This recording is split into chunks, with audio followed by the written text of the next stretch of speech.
14 দিন পেটে ক্ষুধার তাড়নায় পাথর বাঁধছিলাম উম্মত, তোমার মনে নাই? একবারও শুনো নাই আমার ক্ষুধার কষ্ট, আমার পিঠের ব্যথা, আমার দাঁতের ব্যথা, আমার কাঁধে 2টা কড়া ঢুকে গেছে উম্মত। আমার ঘরে 3 মাস আল্লাহর নবীর স্ত্রী আয়েশা বলছে, আল্লাহর কসম উম্মত, নবীর স্ত্রী বলছে 1 ফোঁটা চুলায় আগুন জ্বলে নাই।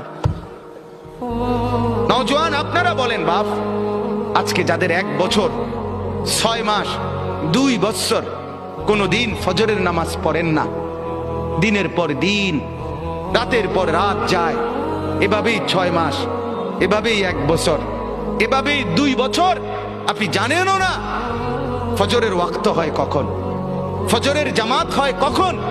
মেরে মোহতারাম, আমার ভাই, আমার বন্ধু, বলো